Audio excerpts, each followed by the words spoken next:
All right. Good morning, good afternoon, good evening, wherever you are. My name is King Wabi, and today I present to you a special segment of Crypto World Radio, presented to you guys exclusively here on Because Bitcoin Twitter Spaces. I want to remind you guys, if you're listening to us from YouTube, feel free to click that subscribe button, turn on bell notifications, and leave on some feedback if you enjoy content like this.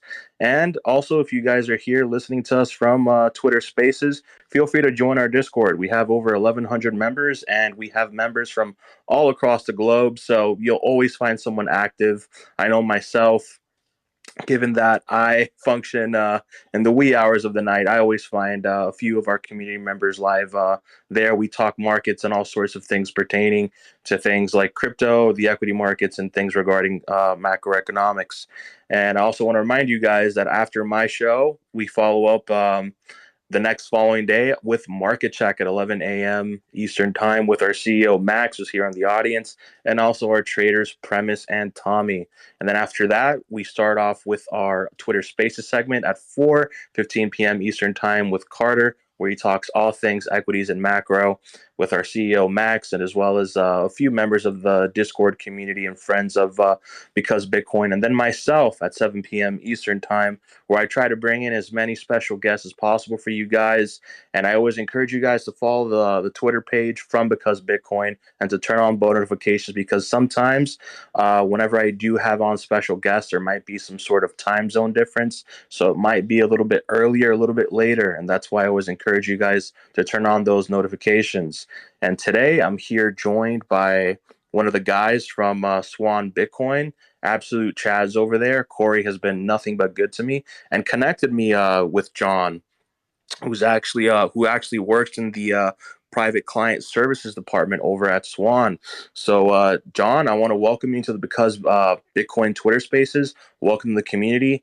We're called Because Bitcoin. We're huge enthusiasts about the digital asset space. I want to welcome you on, brother. Thank you for taking the time out of your day to talk shop with us and to talk about Bitcoin, and also if you can share with us, how did you get started in the digital asset space?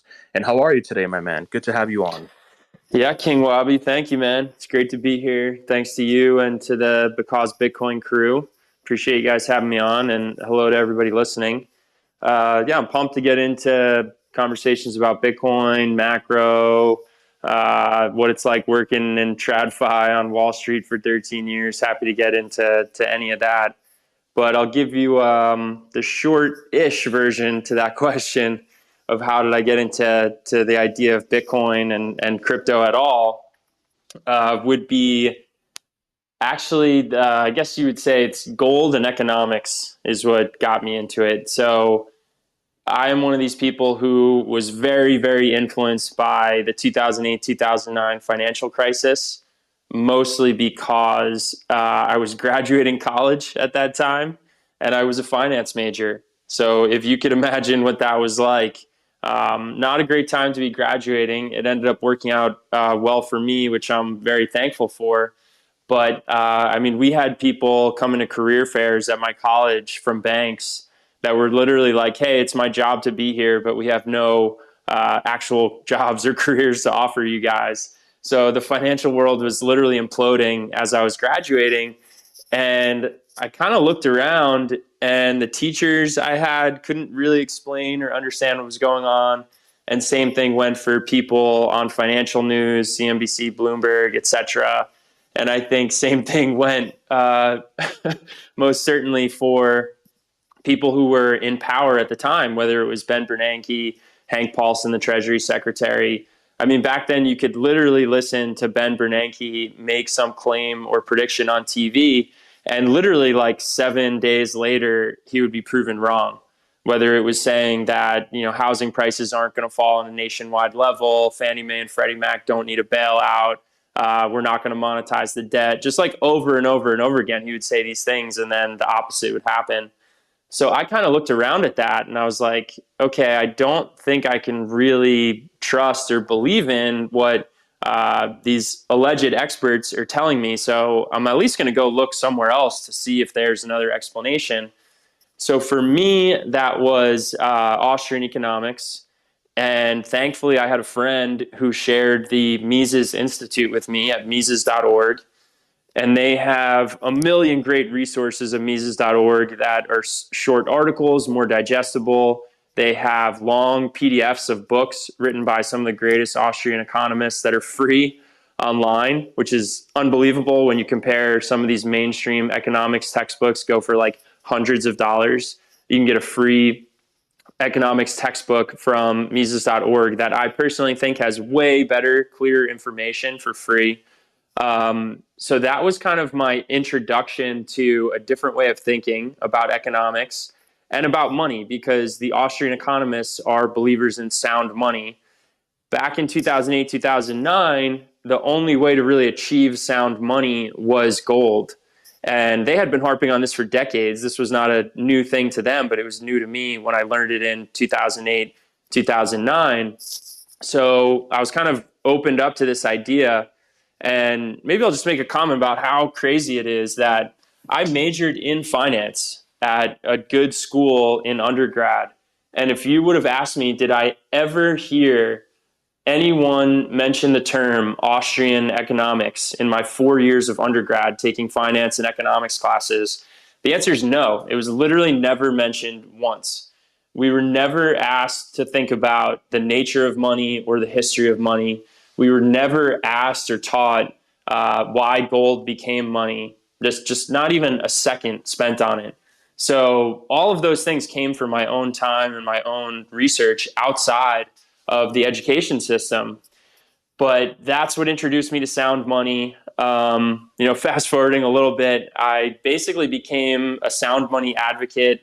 I guess you could say a gold bug for several years. And it wasn't until 2013 that I first heard of Bitcoin. And when I first heard it, I was primed for the whole idea of sound money. Money that is outside the control of the state. It's immutable. It's a bearer instrument. It's no one's liability. It's peer to peer. It can't be inflated at a whim. All those things. Yet, so I was kind of on board with all that. But when I heard about Bitcoin for the first time, I just thought that idea is never going to catch on, because I had these conversations with people on Wall Street. And if I mentioned gold to them and I was like, hey, I actually think gold was a better monetary system than this fiat system we have now, I mean, they literally looked at me like I was a crazy person. So I couldn't really communicate with anyone about that. And I just figured this whole Bitcoin cryptocurrency thing is just never, ever going to catch on. So I just kind of put it in my back pocket and I said, okay, interesting idea, but it's not going to catch on. And then it wasn't until like 2017, 2018, that bull run, when I said, okay, maybe this is going to catch on. And then I just got progressively more interested in it and kind of fell deep down the Bitcoin rabbit hole. I fell down the Austrian economics and sound money rabbit hole in 2008, 2009, but then I fell down the Bitcoin rabbit hole in like 2017, 2018. And then you just fast forward to today, and I got linked up with some of the guys at Swan, met Corey, met the rest of the team, saw what they're doing, and was just really impressed with their messaging, really sharp people working at the company. So that's what made me decide to say, hey, I think it's actually worth leaving Goldman Sachs and going to a place like Swan. Perfect, man. And during that time period, during your college years, were you involved in the equity markets, or were you just more of a student observer at that time during the great financial crisis? Yeah, so we were involved a little bit. We had things at our college. One was called the Equity Society, and it was like, outside of the normal classes. It's like one of these club type things on a college campus. Come to the Equity Society. Maybe you buy some shares of stock and kind of have these little competitions, see how it goes, that kind of thing. And then there was actually another thing I was involved in called the Student Investment Fund, where alumni donate a certain amount of money. And, the amount of money is not really important, but it gives you real money that you're not just investing in like a fake investment competition, but you actually can manage this fund. And we had access to like one Bloomberg terminal that everybody shared. So we actually did invest in a portfolio of stocks in during the 2008 2009 time period, which was like pretty enlightening exercise just to see how much any financial asset can go down and then go up in the course of 12 months. Obviously, that was a very, very unique time period, but we learned the things about valuation models, looking at charts to try to glean, okay, where does it seem like there's resistance at this level, support at this level, and how you can kind of weave that into an overall valuation and analysis. So it was definitely a valuable experience for me. But that's how I'd summarize my experience investing in the college time frame. Perfect, man. Thank you. Thank you so much for the answer. And what is it about Bitcoin that attracts you so much relative to the equity markets, given that that's your background? And, back in 08, 09, the only information that we had as far as blockchain is concerned are things like Adam Black's hash cash and other things of that nature. So there wasn't really much publicity around that sort of technology. Yeah, I guess I would say the thing that really attracts me about Bitcoin versus equities or any other type of investing is, and maybe I need to correct what I just said, is that I don't view Bitcoin as a type of investing. I think it's the fact that I was opened up to the idea that money is not an investment. It's separate and distinct from an investment. That was true under a gold standard. I think many people have forgotten that today because the line between investing and saving and holding money has been blurred. But it's really opening my eyes to this question of what is money, and exploring that question to me is really like the never-ending rabbit hole. It's still going to this day.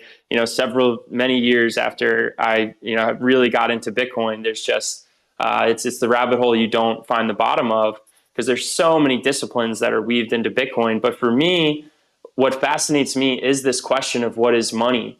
And unless humanity is going to go back to living a hunter-gatherer lifestyle, the question of what is money affects every single person that lives in anything resembling a modern lifestyle. So I think that is one of the things that also has me so fascinated in this topic. It's that even if someone says, "Oh, I don't care about finance. Oh, I don't care about money. That's not something that's important to me." Okay, but you are going to exchange with other human beings, and money is the tool that coordinates all human exchange. It coordinates all economic activity, and that's not really something that anyone can opt out of. So it's one of these topics that you start exploring what is money, and you realize that the monetary system that we have today, number one, it changes over time. You start looking into the history of money, and you're saying, "Oh my gosh, I'm learning all these things that I had no idea occurred. I had no idea this kind of chain of events that plays out because the money is a certain way." And none of it was taught to me in education. So it's just this mind-blowing experience that, this question of what is money really is this thing that just kind of gets you. And it's been hard for me to shake. I have not been able to shake it since 2008 to 2009 when I started on this journey. Thank you, brother. Thank you. And as far as what you do on Swan, it says that you do private client services. So do you guys deal with like institutional clients from TradFi, or is this like exclusively to high net worth individuals? Because there's a question that I actually love your take on. Yeah, I heard everything except it got a little choppy in your last couple of words there. But yeah, at Swan Private, we largely deal with high net worth individuals. So these could be people that come from all different types of backgrounds and careers. But yeah, it's largely individuals. You use the word institutional. We're generally not dealing with like what people typically think of as large institutions, although Swan is growing and all of our channels are growing every month that goes by. But the quote unquote institution, sometimes, a very wealthy family office might be referred to as an institution. That would definitely fall in the category of Swan Private. So yeah, hopefully that answers your question, as long as I didn't miss something you said at the end there. Yeah, am I coming in clearly? Can you guys hear me? Am I good? Yeah, good now. Okay. Sorry for that. So, I was saying how there was a follow-up question to that initial question. So, given what's transpired over the last like 12 to 15 months with a lot of these blowups in the crypto industry, do you guys get a lot of feedback from those clients? Like, do they ask, is this going to zero? Is this never coming back? Do they have that sort of feedback that your traditional retail participant would have, or is this more of like the savvy investor that's been in the game for a while? I would say it's I'll tell you what we get more often of the time, but I do think it's important to stress that we get a really wide range of people coming to Swan. But with that said, I think more often than not, it's people who have been primed to understand what Bitcoin is, what its value proposition is, how it's different than some of these other tokens that can just kind of go to zero overnight for various reasons. So generally speaking, we get people who are more primed to understand why Bitcoin is unique. And we get people with everything that's gone on in 2022, whether it was like the April, May, June craziness with Terra Luna and Celsius, or whether it's the more recent stuff with FTX, etc. We get people coming to us who, maybe I'll give this as an example. We get this a lot. They're like, I've always kind of been into Bitcoin. I really like the ideas behind Bitcoin. I listen to all this content. I read all these pieces about Bitcoin. But, I also dabbled in some other things. Like I owned some Luna. I gave a couple, some of my Bitcoin to Celsius and BlockFi, and I thought that would be fine. And I had some of these trading strategies going with funds on FTX, and now I can't get to them. So we get people like that who say, you know what, 2022 was basically this gigantic learning experience for me for how different tokens are very different from one another, are very different from Bitcoin, and then how different platforms are different from one another. Just to state the obvious, FTX and what they're doing with customer funds is very different from a pure custodian that is just holding somebody's funds, and they're not lending them, they're not rehypothecating them, they're not doing some crazy any banking activities with them. Or there's plenty of people who've just said, you know what, even if someone tells me the custodian's not doing anything with my Bitcoin, I don't ever want to mess around with third-party custody again. And this whole past year motivated them to say, I'm going to figure out self-custody. So those are just some examples of the people who come to us. Like I said, it's a wide range, but I think that's pretty emblematic of the people who got burned by some of the things that happened in 2022. It was definitely a big learning experience for them. So, what are your thoughts talking about custody? What are your thoughts on like sort of retail accessible custodian multi-sig solutions like Casa and Unchained? If you want to get into those things.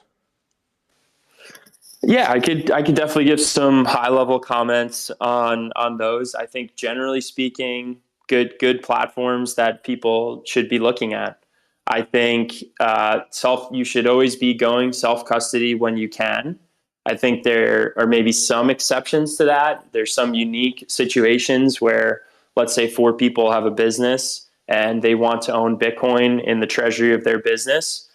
And from a governance perspective, they don't really want one person to have unilateral control of the keys, or if something happens and maybe multi-sig doesn't work for them for a certain reason. So maybe you do want to go with third-party custody, but that to me is an edge case. Most people should be on their way to doing self-custody. And I think for many people, using their own hardware device with appropriate backups and passphrases is a sufficient way to self-custody your Bitcoin. But I would also say multi-sig is fantastic. It might give people a little bit more ability to sleep at night, to know that and especially multi-sig with collaborative custody. That's like, you could do multi-sig yourself where you hold all the keys and no one else is involved. That would be multi-sig. But usually when people say multi-sig, they're referring to collaborative custody from some of these platforms that you mentioned.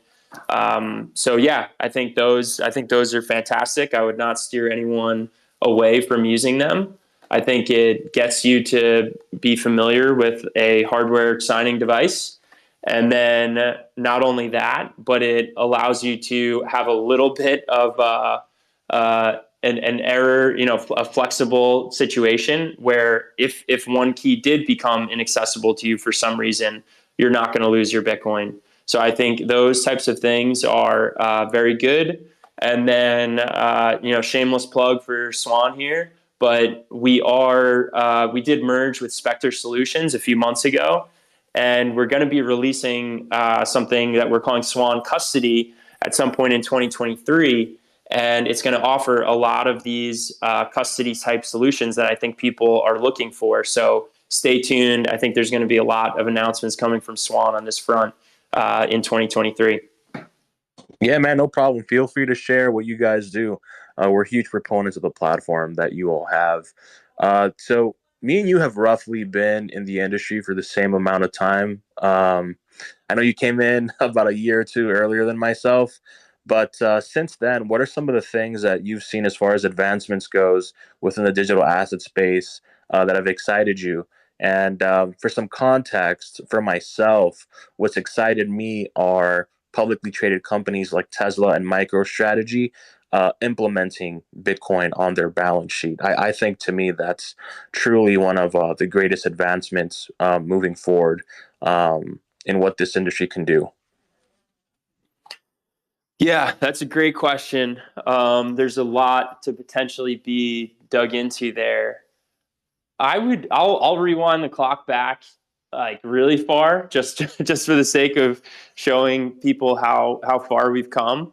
Like I said, I first heard of Bitcoin in 2013 and was interested by the idea just because all of my reading at the Mises Institute primed me to be open to the idea of sound, not just be open to the idea of sound money, to be a proponent of the idea of sound money. And then, some of the things, obviously people, I assume, have read Satoshi's writing. Like they was clearly clued in to Austrian economics. Like there's just so many clear references to principles that the Austrians talk about. So all that stuff excited me. But again, unfortunately, my view was like, oh, it's not going to catch on. I did look into it at the time, and it was like, okay, where do you buy this Bitcoin thing? And back then, a lot of it was like a Bitcoin ATM, or I didn't have a comprehensive picture of everywhere you could have bought it, but I had friends tell me about a Bitcoin ATM in New York City, and I'm just looking at that saying like, okay, am I really going to walk up to this ATM with cash? And, what if someone's staking out the ATM because they know people walk up to this thing with cash? And I was like, all right, now I've got to go with a few buddies, and like, I don't know what price they're going to give me. I don't know how this thing's going to work. I don't really know what I'm going to do with the receipt that they give me. And that friction and those concerns were kind of enough for me to say, I'm not going to look at this, along with the fact that I said, I don't think this thing's going to catch on, because when I try to talk to people about gold, they just tell me I'm crazy. So that's, 10 years ago, or around 10 years ago. If you fast forward a bit to 2017, you now have the hardware wallets or hardware signing device manufacturers. And that is just such a huge leap forward. And if you fast forward to today, they're just getting better and easier to use. So, people may look at the Bitcoin ecosystem today and say, oh, I don't know, my grandma's not going to do it. My mom or dad's not going to do it. My friend who's not tech savvy isn't going to do it. And maybe that's true today. But if you look at how far some of the interfaces have come in 5 years' time, 8 years' time, it's really remarkable. It's just getting better every year. And I am of the belief that several years will go by, and before we know it, people are going to be using Bitcoin, and they're barely even going to realize there's going to be such little friction. It's going to be the same as them using Venmo or having some card that's loaded up with sats that they just tap to pay somewhere. So I think we're moving towards that. It is a gradual process, but I think we're moving towards that. On your point about Tesla and MicroStrategy, I think those examples are huge to bring up because I think it hits on this question, which might be the number one question that the average person, assuming the average person says, oh, this Bitcoin thing is interesting. They have like just the slightest bit of interest in Bitcoin. What's their first concern? It's usually, oh, well, the government's never going to allow that. The government's going to come in and they're going to ban it. They're going to, do something. They're going to make it illegal. They're going to come after me, that kind of stuff. And I get that concern. I totally get that people might think that. But when you look at what's taken place over the last 5 or so years, you'll find that whether it's Tesla, whether it's MicroStrategy, even Coinbase going public, even though they're not an exclusively Bitcoin company by any means, but them going public, miners going public, the governor of Texas tweeting that some person or entity can just unilaterally decide tomorrow when we wake up that Bitcoin is illegal. You put all that together, and I hope it puts people a little bit more at ease about this idea of, oh my gosh, the government's going to do something to ban Bitcoin. With all that said, yes, I am a person who believes governments do very stupid and irrational things all the time. But when you add up the totality of the evidence and how far we've come with companies, actual politicians voicing their interest in it, one category I didn't mention is, how many wealthy people who have the ears of these politicians too. Paul Tudor Jones, Bill Miller, there's many other people who have said that they own Bitcoin. That's another kind of milestone in adoption, that it just gets harder and harder for the government to reverse all of this and take a different path. So those are some of the things that stand out to me in terms of how adoption has changed. And then maybe one last comment I'll just say is buying things in Bitcoin or in Bitcoin via Lightning, I feel like is becoming easier every month that goes by. There are certain platforms where you can make an online order of something, and they have integrated OpenNode, and it's very easy to click a button that says credit card up here or pay with Bitcoin here, and Bitcoin or Lightning. You can do on-chain or Lightning, and you scan the QR code, and it actually works perfectly. So I don't believe that we are like on the precipice of a hyper-Bitcoinized world where every single merchant that you walk into has the ability to accept payment in Bitcoin. I'm not saying that.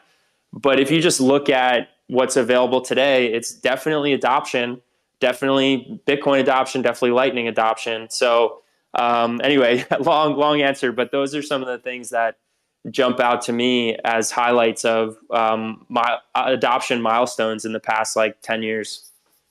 No problem, man. And talking about Lightning Labs, an interesting development that occurred last year was a proposal that they put up for an implementation called Taro, where essentially it'll allow for things like non-fungible assets and stablecoins to be implemented on it, and primarily sort of like this omni-chain smart contract sort of idea for Bitcoin.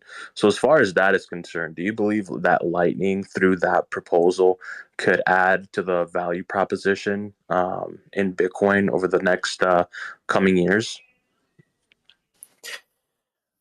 I think I'll have fairly brief thoughts on this one because I consider myself to be how to phrase this, kind of more of a Bitcoin purist, I would say. I think of it in very simple terms of we want to fix our form of money which allows people to facilitate exchange that would otherwise be complex or impossible, so that people can spend more time thinking about the things that they are good at producing. That's what I think is like the problem number one that is facing more so developing countries, but even developed countries to a certain extent. So now, with that said, do I think there's something potentially interesting about assets being traded on Bitcoin Lightning rails, so to speak, using the Taro protocol? I think potentially. The one that I hear talked about a lot is stable coins being traded on the Bitcoin rails via Lightning, via Taro. And that, I think that is potentially interesting. I guess you get more activity on the Bitcoin network. You get more users basically using the Bitcoin network, even if they're ultimately trying to trade and send a stable coin. I do think that is interesting. But I wouldn't stop anyone if someone said, "Hey, I'm really interested in Taro and how we can get stable coins to trade on Bitcoin rails." I would not. I certainly wouldn't guide them otherwise. I'd say, "Okay, go for it." But to me personally, the real mission is fixing the base layer of money in our monetary system today. To me, that is Bitcoin. That's directly holding, sending, verifying Bitcoin. So just personally, that's the part of this whole thing that I am most fascinated with. So, what are some things that you would like to what that you would like to see implemented within the digital asset space? A bit of a controversial question here. I like to ask, some good questions. I mean, good questions as far as hopium positivity, right? But want to take some doomer on here. Want to put some of that doomer stuff. What are some things that have to be implemented in the digital asset realm, in your opinion? You can bring up anything like regulatory oversight. Nothing is out of the bar with this question. Feel free to go as crazy as you want with this question, because there are a lot of things that do need some attention over what had occurred over the last 12 to 15 months. Yeah. I'm not sure who I will offend with this answer, but You won't offend anyone here, brother. We're all beasts here at Because of Bitcoin. Be as nasty as you want, man.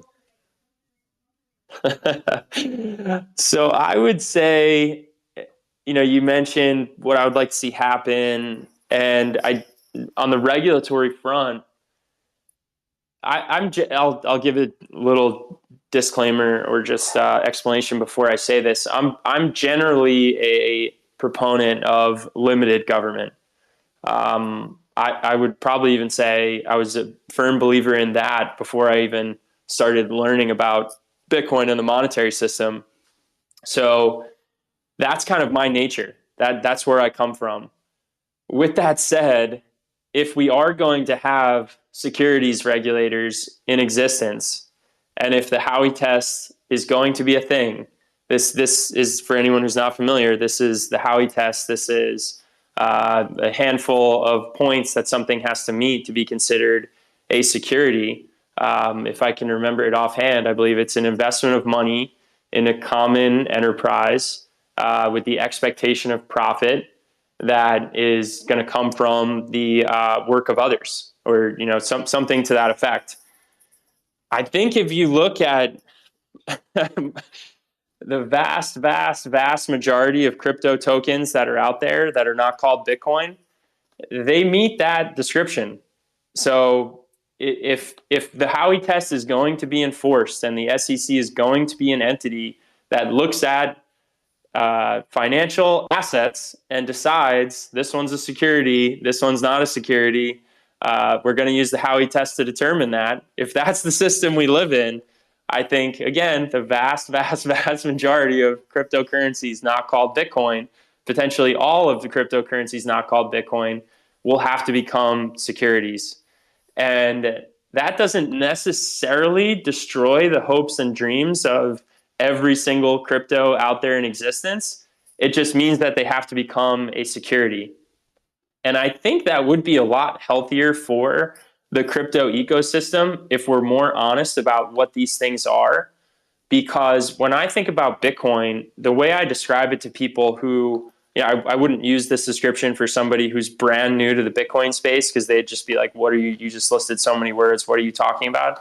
But to people who are here, who are part of the Bitcoin and have been space and have been interested in crypto, to me, Bitcoin is non-state, immutable, digital, fixed supply, peer-to-peer, censorship resistant money. That is what Bitcoin is.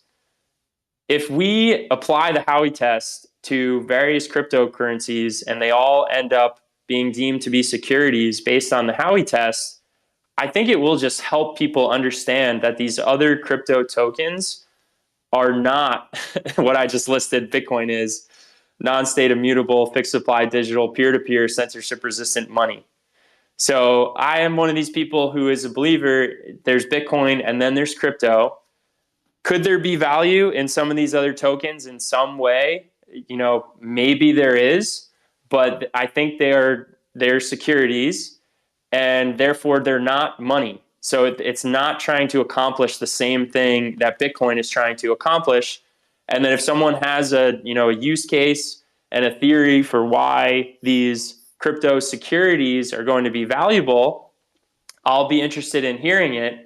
But I think I kind of explained everything there as to why I think a lot of these are securities. You're just talking about different use cases that these things are not money. It's not the type of money that I just laid out there. So that's, I think, something that would actually be healthy, because then we can move forward and say, okay, there's this category that Bitcoin's in, and there's this other category that everything else is in.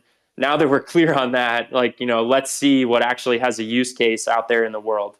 So that is what I think about that. And what would you say in about 2 to 3 years, if Taro manages to create quote unquote ecosystem tokens or altcoins and manages to have some sort of DeFi ecosystem? How would your thoughts be on Bitcoin at that moment? I know you're more of a Bitcoin purist, but I'd really like to know your take on this. Sure. So I would not, I almost don't want to give too definitive of an answer here, because I want to be open to what could potentially happen with truly decentralized finance, or maybe permissionless finance. Those are concepts that are interesting to me, and based on the names that they're called, decentralized, permissionless, I'm generally open to those things. I do have to say, I feel like I've seen examples where something is called decentralized and then it's not. Something's called permissionless and then it's not. So that is unfortunate, and it seems to happen a lot. But if there is a truly decentralized, permissionless finance layer that exists within the Bitcoin ecosystem, I would like to stay open to that. But again, kind of going back to my purist, almost simplified mentality, one of the things that I understand, and again, I don't want to come across as an expert on the latest and greatest in DeFi, because I'm just not. But if you want to talk about TradFi, I can talk about that. But the latest and greatest innovations in DeFi, I'm not an expert. So let me just say that. But what I've seen in some places is that a lot of these things, in order to work, you have to put up significant amounts of collateral. And in order to be able to borrow money, like that's what enables the permissionless and decentralized aspect here, because you don't have to form a relationship with someone in order to lend to them. You don't have to, you don't have to know them. So I just kind of question how world changing that really is. If there's someone who already has a good amount of money that they use as collateral, and they can borrow 30% more funds in a DeFi protocol, I just don't know if I find that. I wouldn't say there's something wrong about it. I wouldn't say that we've got to stop that. But when I think about like world changing innovations and platforms, that doesn't strike me as one. So that's what I'd say. But again, if there are experts out there on DeFi who say that's not what DeFi is about, I'm certainly open to that. So I don't want to pretend to come across as an expert on all things that are happening in DeFi today. Yeah, it's fine, man. I wanted to bring that topic up because if we look at what occurred in 2022, right, as a matter of fact, there was a lot more funds stolen via these fintech apps like FTX, BlockFi, Voyager, and Celsius, which are in actuality, they're sort of these tech startups. They have nothing, and I mean nothing, to do with decentralized protocols itself, right? And if we look at things like Aave and MakerDAO, things of that nature, they had those entities, right? Those DeFi entities had nothing to do with the catastrophe that occurred over 2022. When it comes to regulatory oversight, I think there should be regulation, but light touches, specifically on the custodian aspect, like FTX, like Celsius. Because if I'm the end user, right, and I'm freshly new, my first onboarding is going to be through, a nice UI, something I can download off of an app store, right? And that sort of thing doesn't really pertain to sort of like, ledger based technology, right, and anything regarding the smart contracts. So I think there is something to be paid attention to on that retrospect, and I'm aware that there are exploits on DeFi, but that's sort of like with any emerging technology, right? Whenever man creates something, there's always going to be some central point of failure. There's always going to be some percentage point that the experiment could fail, right? But if we look at history, right, if you look at Mt. Gox, if you looked at the case of what occurred in Bitfinex, if you look at things like BitConnect, if we look at things like Celsius or what have you, like we had just mentioned, that all comes from a sort of startup fintech-esque company. I don't think it really speaks for the space in itself, like, wasn't that long ago over the summertime where you had politicians speak very highly of FTX, and then a few months later, these same politicians are on a Mario Nawfal space saying, "Oh, I've always thought of SBF as a plant." He's, yeah. I've always thought of him as some sort of agent to scam everybody, and then come to show, like, because these Twitter spaces are recorded and social media just doesn't forget. It really seems like there's sort of this bias around narrative when it comes to regulatory oversight. The same people that backed Sam Bankman-Fried and things that he wanted to do ended up being, the same people that they wanted to avoid. So I find that very, very, ironic, man. I really, really do. So I know we've mentioned 2022 a lot, but over the course of your career being here in the digital asset space, what has been the craziest event that you've seen unfold in your time in the industry? That's a great question, and you were cracking me up there with some of those comments about SBF. I would say, this is probably a recency bias thing. This is the first one comes to mind, but I will, as I'm explaining this, I'll see if anything pops up.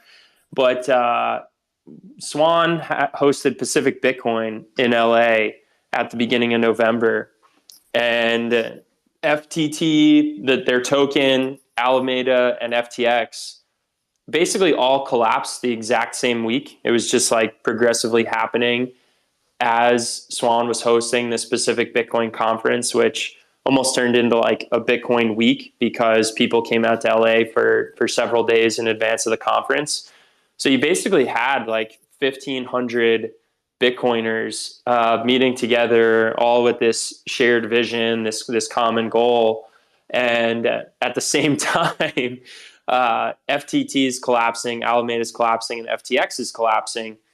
And Corey Clipston, Swan CEO, was kind of ringing the alarm bells ahead of this one, as he's done several times this year, whether it's about Celsius or Terra Luna. And I remember thinking earlier in that week when there were some rumblings on Twitter that, oh, FTT's tokens falling, and there's this like alleged level where if the price dips below there, it's going to go into free fall. And I'm seeing all this, and I'm like, maybe that's just speculation, or maybe it's going to happen. And I'm like, wouldn't it be wild if it happens when we're at the conference together? And sure enough, a couple days later, the whole thing's unraveling, like, hour by hour, and all these Bitcoiners are together at the conference in person. So I think that has to take the cake for me. I think it's hard to come up with another sequence of events. Just the timing there was so crazy. So that is the first thing that comes to mind. I don't think I'll ever forget the coincidence of things that happened that week. All right, thank you very much, guys. If you're new to if you're new here, my name is King Wabi, and today we have John Har from Swan Bitcoin, and we're talking about all things digital assets, as well as how he came into the market and the things that he's excited for, and the things that he wants to see being implemented in the space. Guys, if you want to come up and ask a question, feel free to hit that request button, and I'll bring you right up. Shout out to a few of our BB Chads in here. I see Babel in there, and I also see Nick. What's going on, guys? If you guys want to come up, feel free to give any statements or ask any questions to our guest. I'll now be taking those. We're approaching that hour mark, so guys, if you want to get any input, feel free to come on. So feel free to turn on that request button, and I'll bring you right up.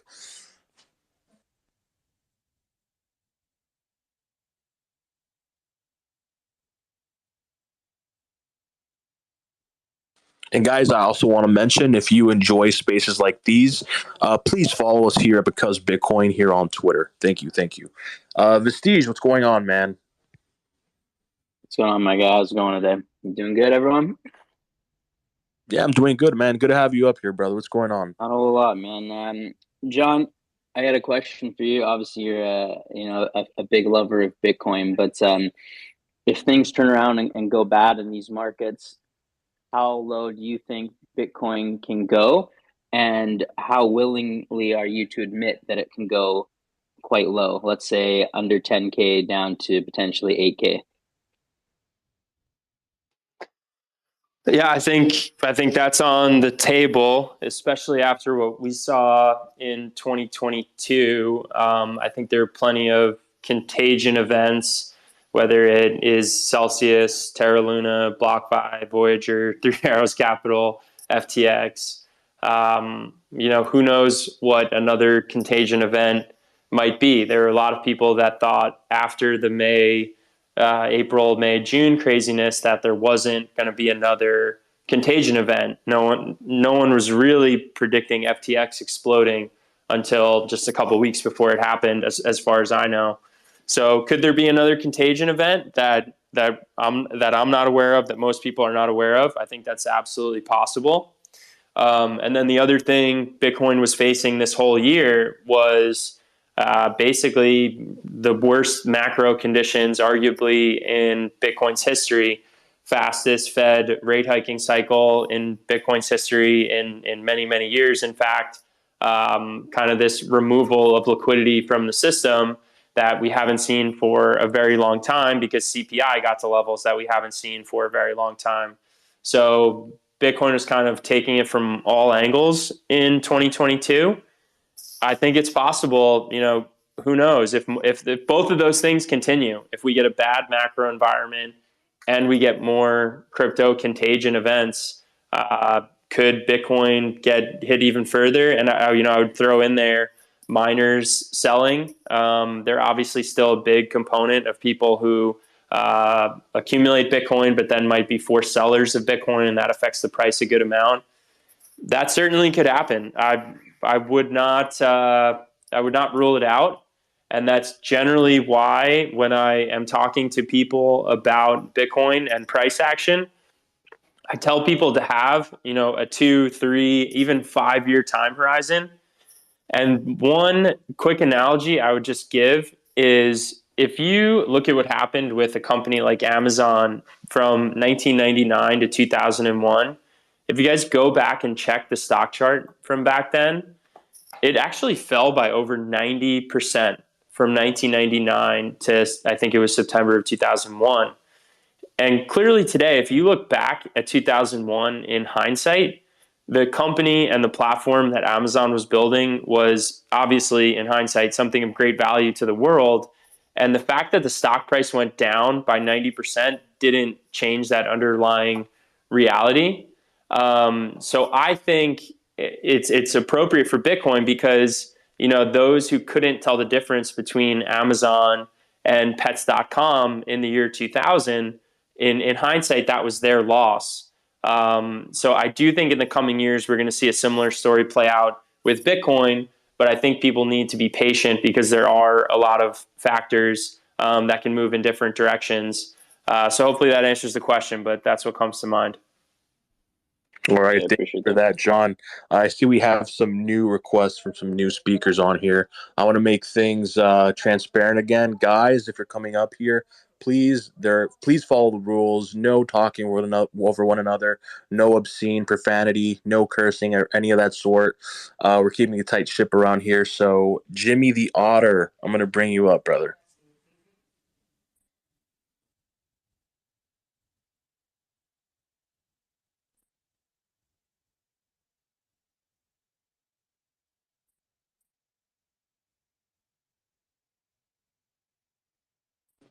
All right, Jimmy, what's going on, man? You know what? I really like what you're talking about regarding the Amazon price drop and its relation to Bitcoin. Makes a lot of sense. There's a lot of volatility out there. A lot of liquidity was taken out of the market, as you said. And a big shout out to the project called ChainStack down in the audience for RPCs and nodes. ChainStack, the future. Thank you.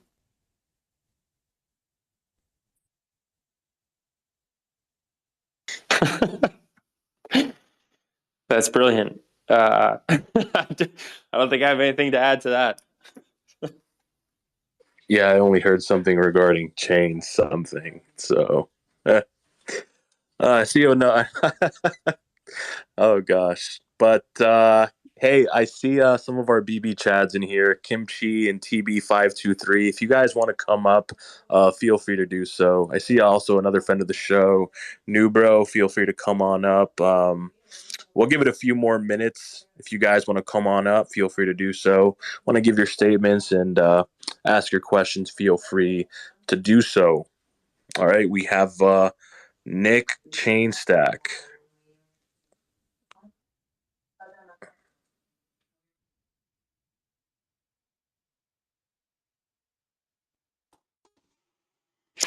Hey, folks. How's it going? Thanks for the chance to speak here. Hey, do you guys see him as a speaker on your guys' end? Yeah, I can see him. He's rugging a little bit, but I can see him. He's speaking. We'll try it again. A bit better now?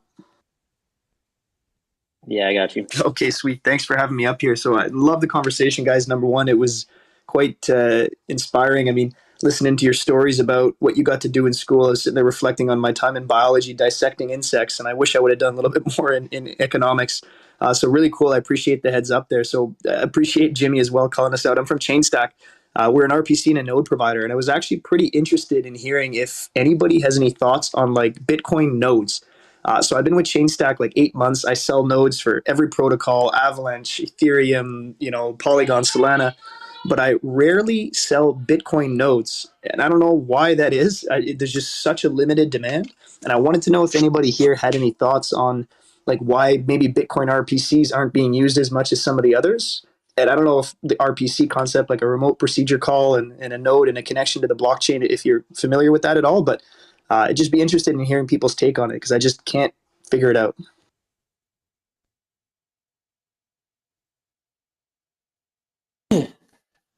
I'm not sure exactly what the specific question is there. I know there are a bunch of node providers for people who want to run a Bitcoin node. You can just use a laptop and run a node on Bitcoin Core. You can go to Nodl. You can go to MyNode. You can go to Umbrel. Those are typically the ways that people end up running a node for the Bitcoin protocol and network. Not sure what else to add there. Yeah, no, I appreciate it. I guess it's because it's not like I guess there's maybe not as much of a proof of stake kind of validator network behind it because it's more proof of work. It was just interesting because it's not our number one seller, and I sit there listening to you guys go off, and like obviously Bitcoin is big and it's here to stay, and I didn't quite understand why. Maybe I wasn't targeting the right folks, but anyways, I appreciate it. Just your take on it in terms of like where RPCs come in, because you're usually used on exchanges when they're connecting to blockchains for posting and pulling transactions and reading blockchain data. And I figured when I came to this business, I'd be selling a lot of Bitcoin nodes, and I'm not. It was just interesting. Otherwise, wanted to say thanks and appreciate the thoughts. Yeah, thanks for the questions. Thank you, brother. Thank you, man. Appreciate you. Hey, guys, we just approached the hour, so I'll I'll finish off with this last question. John, since you do come from an economics background, to sort of end on a more macroeconomics basis, when you came into this industry, did you always look at the correlation between the digital asset space and things like the indices, like the Dow Jones, the NASDAQ, the SPX? Is that something that you've always looked at in this space, or has Bitcoin always just sort of been more of a lifelong accumulation? I've looked at them a bit, but I think, if you're talking specifically about correlations between asset classes, whether it's like, equities in this region versus Bitcoin versus crypto versus bonds versus real estate versus volatility, et cetera, et cetera. I think there's interesting stories to be told there, but I wouldn't look into it too much unless someone is really confident that they've identified some kind of unique relationship that they can profit from. I would just say, as a more general statement, something that I learned from 13 years working at Goldman Sachs, it's that even if you have people who it is their full-time job to study a particular market and to build a model that says now is a good time to acquire this this asset or sell this asset, and not just build a model, but they're also looking at the fundamentals, basically being an investor. Professional investors get these things wrong very, very, very often. So that was definitely a big takeaway for me. And you can just look back. You don't have to have that long of a history to see some of this stuff. If you look at what the quote unquote professional investors, how many of them really saw the housing crisis coming in 2008? Not many. How many saw the oil energy commodity crisis coming in 2015 timeframe when oil dipped down very low to 20, $30 a barrel? When there are these big changes in trends, a lot of these professional investors get caught off sides. And I think that doesn't mean, don't invest. It doesn't mean, don't ever purchase a security. It just means that a lot of these things are very difficult to predict. And especially when you're in environments where 10, 20, 30-year trends might be changing. So maybe I can just leave with like a really high level outlook for macro going forward. So I'm of the belief that I think the past 10, you could even argue 40 years of macro environment that we've become accustomed to, where you experience somewhere between 8 to 15% returns per year on average, just by investing passively in US stocks. I think that period is over. I think returns for US stocks will be more volatile and lower on average for maybe the next decade or so. And the reason why I think that is because there were some big factors that led to the bull market in stocks for the last 10 to 40 years, arguably. And it was an increase in globalization. So that means offshoring to places like China and other emerging markets. You had generally falling interest rates over that whole period of time. You had generally low CPI, and you had minimal geopolitical conflicts. So you can make an argument that all of those things, or at least most of them, are reversing right now. So I would just leave that as a parting comment that I think this regime that we've been in for the past few decades might be changing. Obviously, I think Bitcoin is a huge part of that investment thesis, but I would also caution anybody who's just said, oh, well, I've earned 9% a year throwing my money into US stock indices. Maybe rethink that, because I don't know if the last 10 to 20, 30 years are going to repeat themselves going forward. All right, man. So one last parting thought, promise this time. CPI tomorrow, right? We just got word that President Biden is going to have a speech on inflation tomorrow morning at 10 a.m. Eastern time. And CPI comes out at 8:30 a.m. Eastern time. And, in my eyes, it sort of means that CPI might be coming in soft, and he might be taking a victory lap. And if you look at history, right, over the last couple of quarters, usually the White House has come out beforehand to say that the numbers might come in a bit bad. So when it pertains to CPI, is that something that that you look at? Given that these numbers do have correlation to Bitcoin price. So the price of a used car is or rather has been indicative of what the price is going to be for this digital asset. A bit of a humorous take. I'm glad I can make you laugh, brother. But CPI is tomorrow, so let's get your thoughts, man. We're coming in hot. We're coming in soft. Let us know. Let's go. Drum roll. So I think you're spot on with, you can kind of read between the lines when some of these politicians are looking to either give people a heads up and kind of justify it ahead of time when they know it's going to be a bad print. They're trying to soften the blow, versus maybe they're setting themselves up to take a victory lap. And, when you just pass a massive bill that you called the Inflation Reduction Act, maybe they're setting it up to say, look, we passed the Inflation Reduction Act and inflation is reducing. And a lot of people will actually believe that. So, yeah, I think that absolutely could be happening. I think generally speaking, we are in a disinflationary trend. So disinflation does not mean outright deflation. Disinflation just means, instead of being 9% annual rate of CPI increases, we're now going to be at 6 or something like that. And I think that's generally the trend we're on, because economic activity is slowing, whether you look at manufacturing or services. You have companies that are laying people off. You have mortgage rates that are anywhere from 5 to 7%. Housing is slowing. Housing is still a huge part of the economy. It trickles down into so many other industries. So I think all of that's happening. It's basically a lagged effect of monetary policy that we're seeing take place. And I think CPI does come down. But again, I would caution people to take a longer term view, because I'm of the belief that there's going to be these mini cycles of CPI going down. And the Treasury, the Fed, the president, they're going to wave this victory flag of, look at us, we accomplished this. But I think when you look back at the 2020s, the next 10 years or so, it's generally going to be an inflationary decade.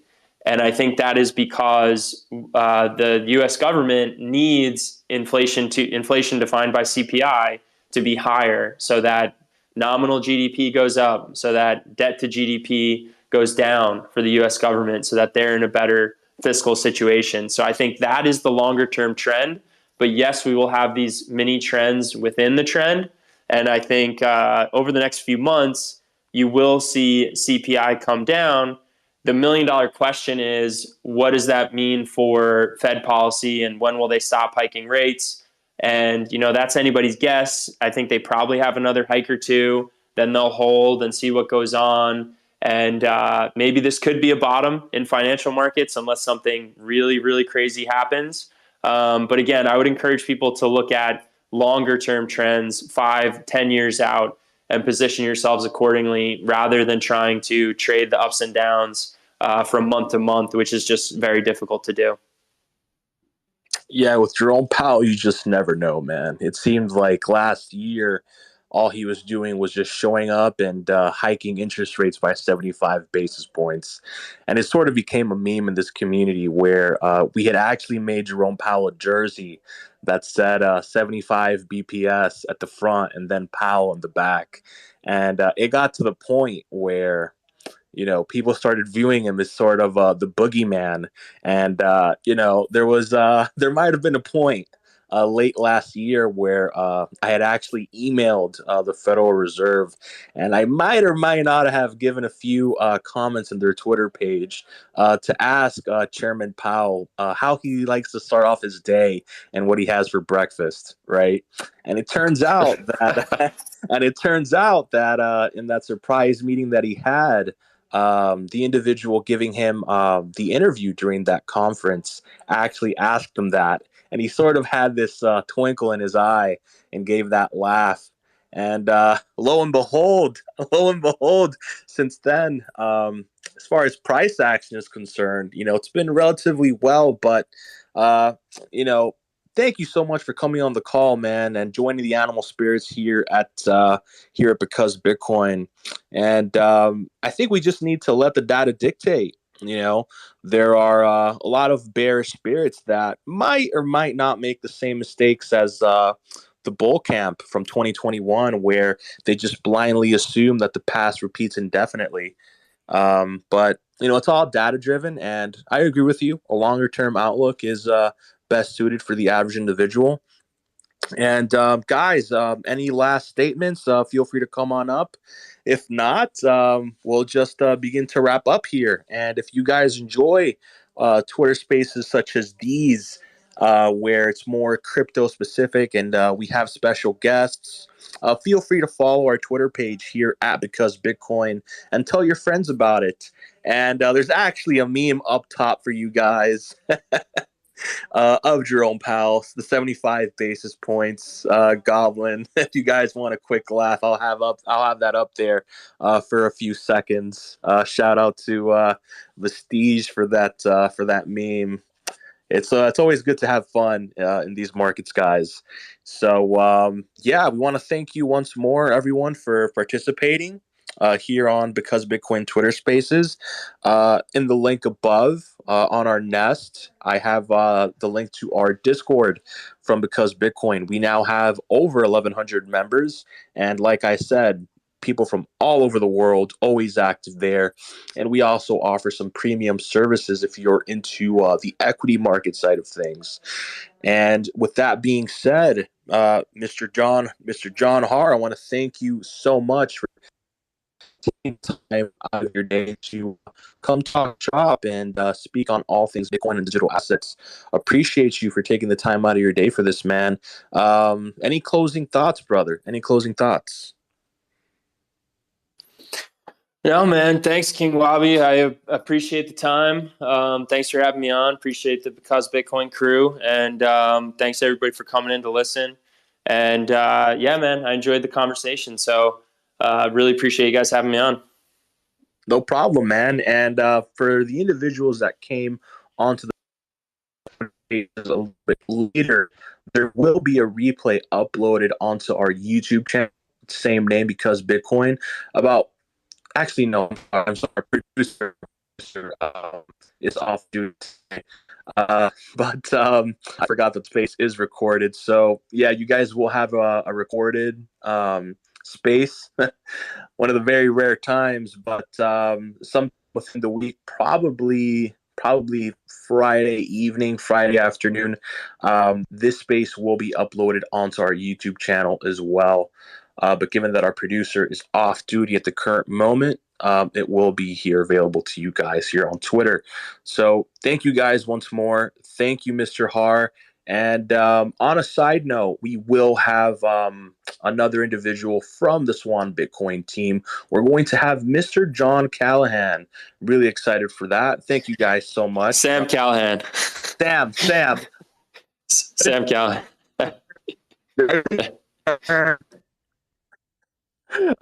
Excuse me for that. I'll just say Mr. Callahan. So I'm excited for that. Same time, guys, 7 p.m. Eastern time, follow us here at at the Because Bitcoin Twitter page, and feel free to tell your friends about it. Share the space, share any of our tweets. The more people, the better. We're trying to get as many positive, influential individuals here on our spaces here because Bitcoin. Thank you guys so much. Thank you for supporting us, Mr. John Hart. You and the guys from Swan are absolute chads for this. Thank you so much, and God bless you, sir. Thank you. Thank you, thank you, thank you. From the bottom of our hearts, we appreciate this time. Thank you all so much. Thank you to the individuals that came up to ask questions. Thank you to our listeners. I appreciate you all so much. It really means the world to us that you guys show up in all of our spaces and even on our YouTube stream. And about that, don't forget to tune in to Market Check tomorrow at 11 a.m. Eastern Time. And then we have Market Talk at 4:15 p.m. Eastern Time with Carter when he talks about macroeconomics and the equity markets. And then myself at 7 p.m. Eastern Time. Both Market Talk and Crypto World Radio are here on our Twitter spaces here Because Bitcoin. Thank you all so much. My name is King First. On behalf of Because Bitcoin, we appreciate you. Take care. Have a nice day. Have a nice afternoon. Have a nice night. Thank you all so much, and God bless you.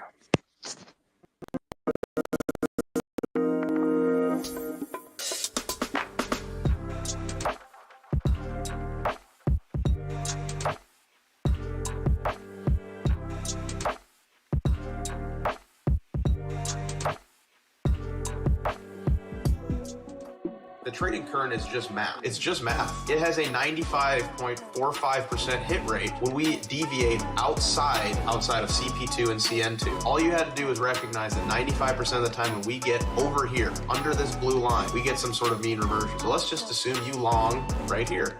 95 out of 100 times, when I buy this, I'm gonna get some sort of bounce. It's just math. Look what would have happened as we move up. Look at the bounce that came after.